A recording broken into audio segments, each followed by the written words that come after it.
बातें कही गई थी। सीबीआई ने कहा कि वे चाहते थे कि जल्द से जल्द इसे पॉलिसी को अप्रूव किया जाए और इसमें कहीं ना कहीं कुछ गड़बड़ियां हुई, उसके कारण जल्दबाजी थी और अब वो सीबीआई की कस्टडी में। कैसे देखते हैं इसमें? सबसे पहले तो आप ये देखिए कि जब इनको ये लगा बीजेपी को कि लोअर कोर्ट से बेल मिल चुकी है और उस बेल में बड़ा स्पष्ट रूप से लिखा हुआ है कि ईडी पक्षपातपूर्ण व्यवहार कर रही है, स्पष्ट रूप से ये लिखा हुआ है कि कोई गड़बड़ी नहीं हुई है और ये सारे निर्दोष है, फिर बेल दिया गया इस पर।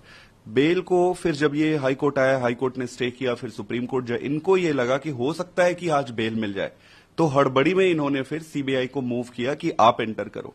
फिर सीबीआई आई और सीबीआई ने अरेस्ट कर लिया। आप एक बात आपको समझनी पड़ेगी कि इनको न्याय से, इस केस से कोई लेना देना नहीं है। इनका एक ही उद्देश्य है कि कैसे भी करके केजरीवाल को गिरफ्तार करके अंदर रखा जाए, उसको पॉलिटिक्स से, पॉलिटिकल एक्टिविटी से दूर रखा जाए। तो ये तानाशाही का यही एक नमूना है। और तानाशाही अगर किसी को देखना है कैसे होता है, एक जमाना था जब तानाशाही पूरे देश में इम्पोज रहती थी, अभी ये सिलेक्टिव तानाशाही करके जो ये चला रहे हैं उसका स्पष्ट नमूना था। सीबीआई एक भारतीय जनता पार्टी के एजेंट, या मैं कहूं कि उनकी एक ब्रांच के जैसे, थोड़े दिन में सीबीआई आप देखोगे बीजेपी के हेडक्वार्टर में बैठ के पीसी करेगी।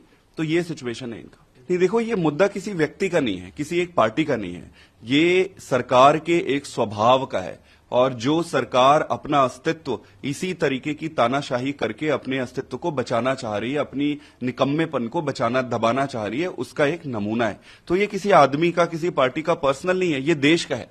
इसी के आधार पर ही तो एक साथ लड़े थे। तो संजय सिंह जी यही रिक्वेस्ट कर रहे थे और सबको एडवाइस भी कर रहे थे कि अगर इसको मिलके रोका नहीं गया तो ये और भयावह रूप लेती जाएगी और सब तरफ फैलेगी। आज से राज्यसभा का भी सत्र शुरू हो रहा है, आप लोग इस सेशन में जाएंगे, क्या कुछ तैयारी? आज हम प्रोटेस्ट करेंगे राज्यसभा में। जिस तरीके से केजरीवाल जी को इन्होंने कल गिरफ्तार किया, तो आज प्रोटेस्ट करेंगे और अभिभाषण का भी बहिष्कार करेंगे। राष्ट्रपति अभिभाषण का आप लोग बहिष्कार करेंगे? अभी तक हमने ये सोचा है कि राष्ट्रपति के अभिभाषण का बहिष्कार करेंगे। देखिए, राष्ट्रपति और संविधान सबसे इम्पोर्टेंट है, सर्वोपरि है। संविधान की जब धज्जियां उड़ाई जाए, जब न्याय के नाम पर आप तानाशाही करो, तो आवाज उठाना जिम्मेदारी बन जाती है।